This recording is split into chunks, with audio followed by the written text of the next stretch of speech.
Assalamualaikum warahmatullahi wabarakatuh. Saya Afrita Rahma Amalia dengan NIM 25403119. Jadi di video kali ini saya akan menjelaskan tentang perencanaan dalam perusahaan. Sebelumnya kalian tuh pernah nggak sih kepikiran kenapa ada perusahaan yang terus berkembang tetapi juga ada perusahaan yang cepat merugi bahkan bangkrut? Jawabannya itu sangat sederhana, yaitu perencanaan.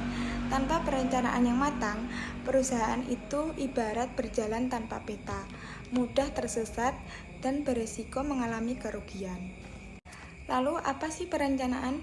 Perencanaan adalah proses menentukan apa yang akan dilakukan, kapan dilakukan, bagaimana caranya, dan siapa yang akan bertanggung jawab.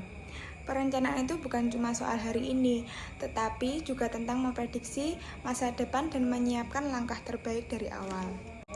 Nah, semakin besar organisasinya, semakin besar pula tanggung jawab perencanaannya. Karena itulah perencanaan menjadi tugas penting bagi seorang manajer agar seluruh kegiatan itu berjalan terarah. Selanjutnya ada karakteristik perencanaan yang baik. Perencanaan yang efektif itu memiliki ciri-ciri sebagai berikut. Yang pertama, memiliki tujuan yang jelas dan terukur. Yang kedua, fleksibel. Ketiga, terintegrasi. Keempat, realistis. Kelima, bisa dievaluasi. Keenam, dilakukan secara berkelanjutan dan membutuhkan koordinasi. Nah, dengan adanya karakteristik ini, perencanaan itu tidak hanya menjadi rencana di atas kertas, tetapi juga benar-benar dijalankan. Selanjutnya ada kerugian dalam perusahaan. Jadi ini bagian yang paling tidak diinginkan perusahaan, tetapi harus wajib diketahui. Kerugian dalam perusahaan itu terjadi ketika uang yang keluar lebih besar daripada uang yang masuk. Ibaratnya seperti perusahaan itu sudah bekerja keras, produksi berjalan, tenaga dan biaya dikeluarkan, tetapi hasilnya tidak sebanding. Nah, itu yang dinamakan kerugian.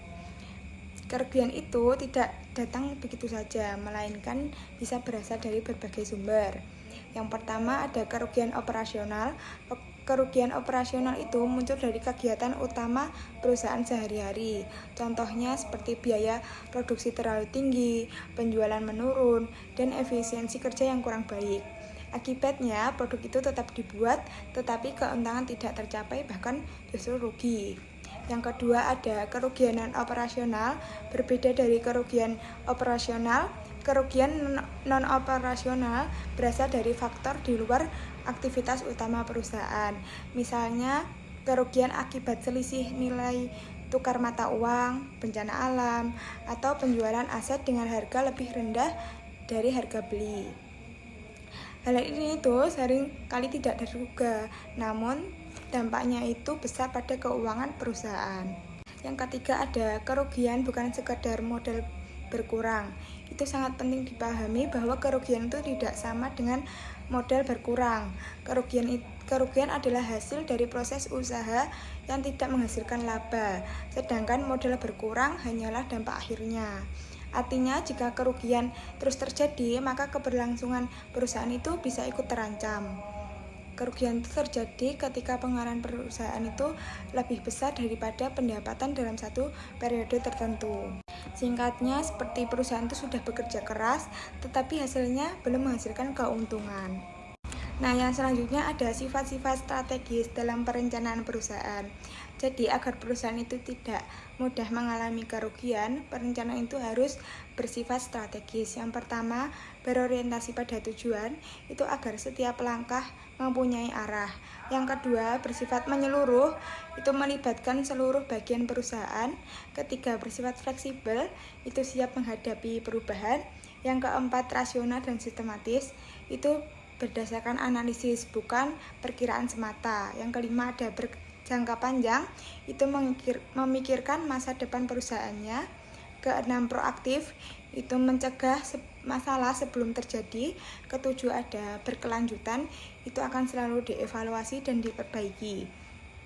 Jadi kesimpulannya, perencanaan adalah kunci utama dalam menjalankan perusahaan.